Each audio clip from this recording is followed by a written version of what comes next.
Hello, everyone. Nice to see you again in today's story. If you find it interesting, please like and subscribe to my channel. Picture this. You're walking through the streets of ancient Rome in the year 67 AD, and you witness something that makes your blood run cold. The emperor himself, Nero, is strolling through the forum with what appears to be his new wife, a stunning young woman draped in silken jewels, but whispers follow in their wake because everyone knows the horrifying truth. That woman, beside the most powerful man in the world, was once a boy named Sporus, and what Nero did to him represents one of the most disturbing acts of psychological and physical abuse in recorded history. Before diving into these forgotten stories of survival and suffering, if you enjoy learning about the hidden truths of history, consider hitting that like button and subscribing for more content like this. And please comment below to let me know where you're listening from. I find it incredible that we're exploring these ancient stories together from different parts of the world, connected across time and space by our shared curiosity about the past. What you're about to hear isn't just another tale of Roman excess. It's the story of how absolute power can transform love into obsession, grief into madness, and a human being into a living doll created to serve one man's twisted fantasy. The name Sporus might not be familiar to you, but his story will haunt you long after you finish listening. Let's start with the man who would become the architect of this tragedy. Nero wasn't born evil. In fact, his early reign showed remarkable promise when he ascended to the throne at just 16 years old. Many Romans believe they were witnessing the dawn of a golden age. He reduced taxes, funded public entertainment, and even performed in theatrical productions that delighted the common people. But absolute power has a way of corrupting even the most promising souls. And by 65 AD, something had fundamentally broken inside the emperor's mind. Maybe it was the constant paranoia that comes with knowing everyone around you wants your position. Maybe it was the isolation of being the only person in an empire of 60 million who could never be contradicted, never be challenged, never be told they were wrong. Or maybe it was what happened to the one person he claimed to love more than life itself. Her name was Poppaea, Sabina, and she was everything Nero thought he wanted in a woman, beautiful beyond description, intelligent enough to match his own grandiose vision of himself, and ambitious enough to share his dreams of eternal glory. But Poppaea wasn't just another pretty face in the imperial court. She possessed the kind of sharp political instincts that made her a formidable ally or a dangerous enemy. When Nero first laid eyes on Poppaea, he was already married to Octavia, the daughter of the previous emperor. It had been a cold, loveless political marriage. Poppaea represented everything that Octavia was not, where Octavia was quiet and reserved. Poppaea was vivacious and commanding, where Octavia sought to avoid attention.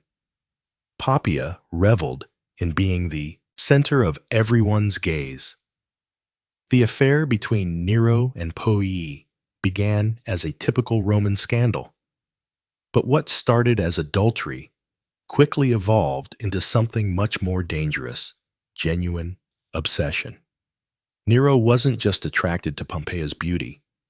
He was consumed by her in a way that terrified even his closest advisors. Ancient historians describe Nero's behavior during this period as increasingly erratic and possessive. He would fly into murderous rages if other men so much as looked at Poppaea too long during public functions. He began stationing guards around her at all times, ostensibly for protection, but really to monitor her every interaction. He lavished her with gifts that bankrupted the imperial treasury: jewels from India, silks from China, perfumes from Arabia. But perhaps most tellingly, he began to reshape reality itself to accommodate his obsession. First, he divorced Octavia, a shocking move that alienated many supporters. Then he announced his intention to marry Poie in a full imperial ceremony. The wedding was a spectacle of unprecedented luxury, with Nero sparing no expense to demonstrate his devotion. Even marriage couldn't satisfy Nero's need to possess Poia completely. He began to isolate her from family and friends, surrounding her with people who owed their positions entirely to his favor. He commissioned dozens of portraits and sculptures of her, not just for public display, but for his private chambers, so he could look upon her image even when they were apart. Ancient sources tell us that Nero would sometimes spend hours simply watching Poie as she went about her daily activities. This wasn't romantic devotion. It was the behavior of someone who had confused love with ownership, who saw another human being not as an independent person, but as a beautiful object that existed solely for his pleasure. Poie, for her part, seemed to understand the dangerous game she was playing. She was intelligent enough to recognize that her beauty and Nero's obsession gave her unprecedented power, but also shrewd enough to realize this power came with enormous risks. She began using her influence to advance her family's interests, building a network of supporters who would protect her if Nero's affections ever wavered. But Poppia had one fatal flaw. She wasn't afraid to stand up to Nero. Unlike everyone else in the imperial court, who had learned to anticipate the emperor's moods, Poppia retained her independence of spirit. She would argue with him about policy decisions, criticize his artistic pursuits, and even mock his performances when she thought they were subpar. The details of what happened on that fateful day in 65 AD vary, depending on which ancient historian you believe, but the outcome was always the same. During what started as a typical domestic argument, some sources say about Nero coming home late from chariot races, others about his theatrical pursuits. The emperor lost control in a way that would haunt him forever. According to Tacitus, the argument escalated when Poppia dared to criticize Nero's priorities, suggesting he cared more about his public image than his responsibilities as a husband and father. She was pregnant at the time, carrying what would have been their second child, and perhaps the stress made her less willing to tolerate Nero's increasingly erratic behavior.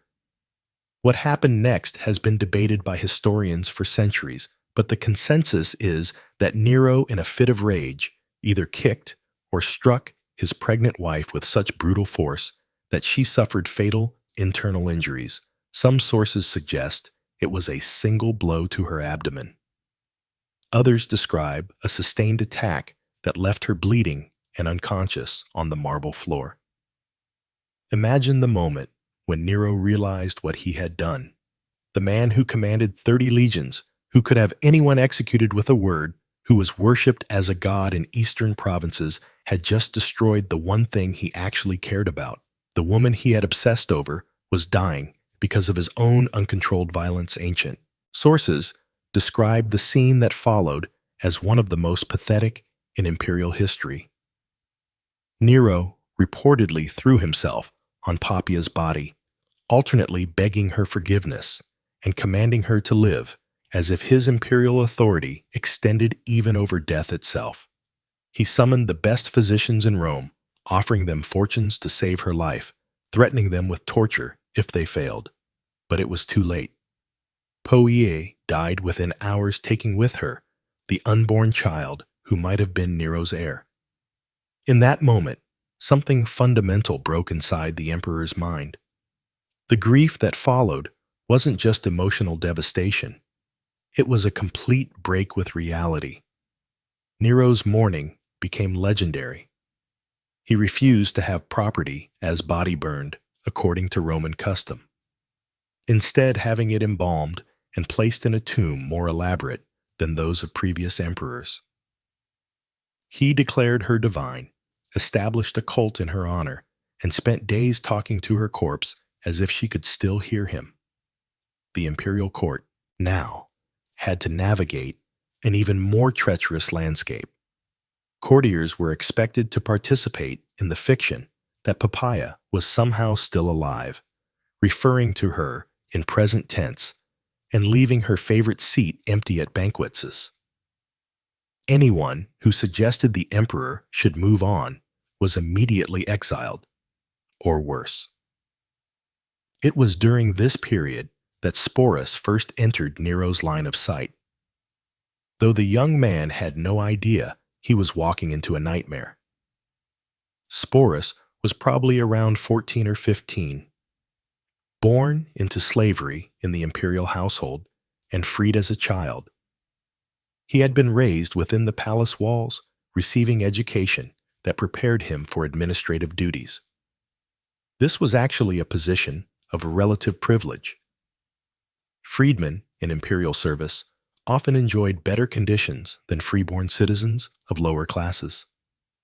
But this privilege came with complete dependence on imperial favor.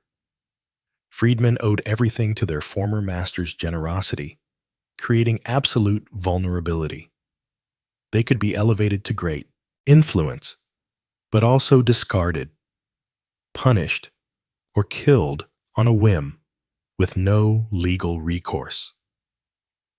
What made Sporus special, in Nero's eyes, wasn't his intelligence or skills, it was his face. Multiple ancient sources agree that the young man bore an uncanny resemblance to dead Papua, particularly around the eyes and delicate bone structure, in a world where Romans believed physical resemblance indicated deeper spiritual connection. This similarity would have seemed almost supernatural. The first time Nero saw Sporus after Papia's death, something clicked in the emperor's broken mind. Here was a chance to undo the irreversible, to bring back what he had destroyed. The resemblance was so striking that for a moment, Nero may have actually believed he was seeing Papia's spirit returned in a new form. Of course, there was one obvious problem. Sporus was male, but for a man who had convinced himself he was a god, who had spent months talking to a corpse, changing someone's gender seemed like a minor obstacle. What happened next represents one of the most calculated acts of cruelty in human history. Nero didn't just decide to force Sporus to dress as a woman. He decided to make the transformation permanent. The emperor summoned the best physicians in Rome and ordered them to perform surgery on the young man, purely to make him appear more feminine. This wasn't just mutilation, it was systematic destruction of Sporus' identity as a human being. The procedure was dangerous, painful, and irreversible, often resulting in death from infection or blood loss. But even if Sporus survived, he would be forever changed physically, emotionally, and socially. He would never father children, never experience normal relationships, never even be considered fully male by Roman society. The surgery took place in the imperial palace in quarters specifically prepared for the purpose. Ancient surgical procedures were primitive, relying on basic instruments and crude anesthetics. The process would have been excruciating, lasting hours with significant risk of death. Sporus would have been held down by guards, while physicians approached with their instruments, knowing his screams would fall on deaf ears. Once Sporus recovered, a process taking weeks or months, Nero announced something that shocked even jaded Roman aristocrats. He was going to marry the young man in a full imperial wedding ceremony. The preparations took months and consumed enormous resources. Sporus was given a new name, Sabina, after the dead empress, and moved to special quarters where he could be prepared for his new role. Imperial seamstresses created an entire wardrobe, designing gowns that would flatter his modified physique and hide remaining masculine characteristics. Master jewelers crafted ornaments specifically for him, many incorporating gems that had once belonged to Pompeia herself. These weren't just accessories, they were tangible links to the dead woman, physical reminders of the person Sporus was being forced to replace. Makeup artists taught him cosmetic techniques to feminize his features.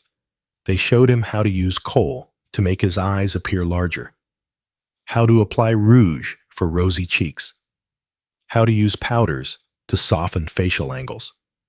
These lessons weren't just about appearance. They were exercises in systematic erasure of his original identity. Hairdressers instructed him in elaborate styling techniques fashionable among aristocratic Roman women. His hair was cut curled and arranged in complex patterns, often incorporating expensive ornaments. The process could take hours daily, requiring multiple servants and heated metal tools. But perhaps most psychologically damaging were lessons in feminine behavior, and Department Sporus was assigned tutors who taught him how to walk, sit, and gesture in appropriately ladylike ways. He learned how to hold his hands, position his feet, arrange his clothing when seated, and move through space, conveying grace rather than masculine strength. Voice coaches worked with him to modify his speech patterns, teaching him to speak in higher tones and adopt linguistic mannerisms associated with feminine discourse. This was perhaps the most challenging aspect, as vocal patterns are deeply ingrained and difficult to change consciously. Can you imagine the psychological torture of this transformation every day? Sporus was forced to look in mirrors, reflecting back a stranger wearing his face. Every lesson in feminine behavior reminded him that his identity was being systematically erased. Every piece of jewelry that had once adorned a dead woman was now a shackle binding him to a role he never chose. The wedding was scheduled for spring 67 AD, timed to coincide with religious festivals that would add ceremonial weight. Nero spared no expense, treating it as a legitimate imperial wedding worthy of the greatest emperor in Roman history. The ceremony took place in the largest palace hall, decorated with imported flowers and illuminated by thousands of oil lamps. Musicians played traditional wedding songs while servants offered finest wines and delicacies. To outside observers who didn't know the full story, it might have looked like a normal imperial wedding. But those in the know understood. They were witnessing something unprecedented and disturbing. Here was the most powerful man in the world, publicly marrying a surgically modified teenage boy, dressed as his dead wife. The ceremony included all traditional Roman rituals, exchanging vows, joining hands, sharing sacred bread, signing legal documents, making this union official.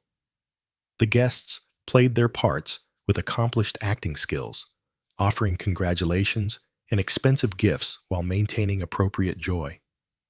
But the atmosphere must have been thick, with barely concealed horror, fascination, and nervous energy that comes from participating in something fundamentally wrong. Following the wedding, Nero treated Sporus exactly as he would a legitimate empress.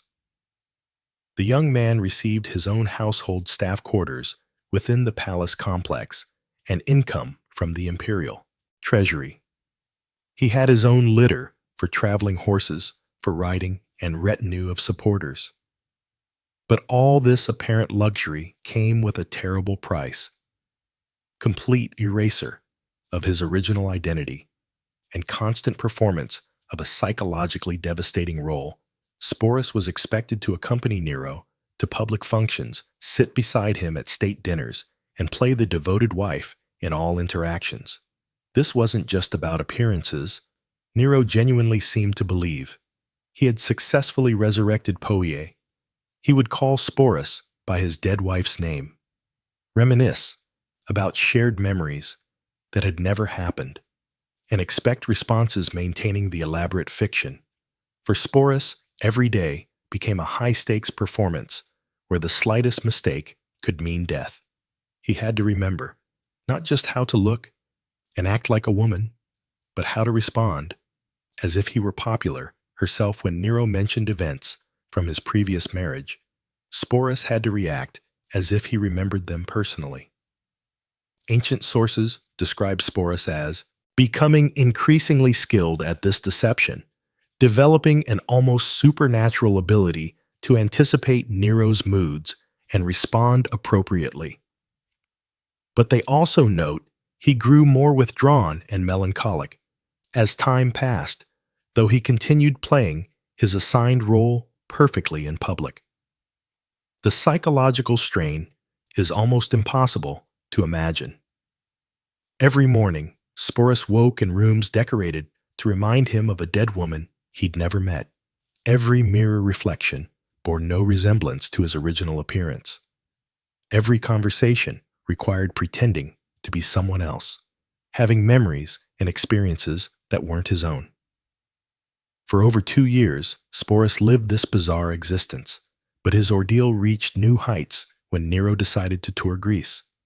The emperor fancied himself an artist and was eager to compete in Greek festivals where he believed his talents would be properly appreciated. Naturally, Sporus accompanied him, displayed to foreign dignitaries as the Empress of Rome. Imagine Greek aristocrats trying to make sense of their conqueror traveling with a teenage boy dressed as a woman, demanding everyone treat this obvious fiction as reality. But by 68 AD, Nero's excesses had finally pushed the Roman establishment too far. Rebellions broke out across the empire, led by governors tired of the emperor's erratic behavior and neglect of governance. The Taurian Guard declared opposition to Nero's continued rule, and the Senate condemned him as an enemy of the state. When Nero finally fled Rome with a small group of supporters, Sporus was among them.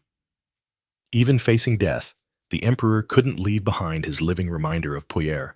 They holed up in a villa outside Rome, waiting for either rescue or capture, while Nero alternated between grandiose escape plans and theatrical preparations for suicide.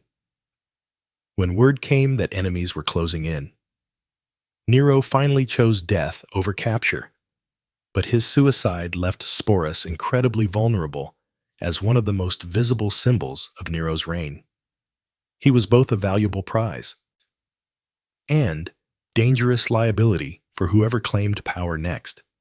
What followed was perhaps even more tragic.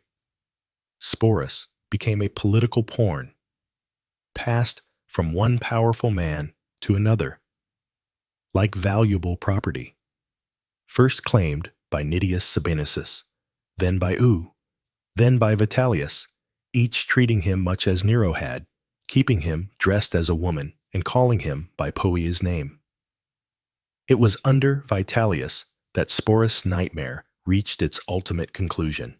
The new emperor decided to use him for public entertainment in the Colosseum, specifically in a reenactment of mythological scenes involving violence and humiliation. For Sporus, this represented the ultimate degradation, being sexually humiliated in front of thousands for their amusement rather than submit to this final humiliation.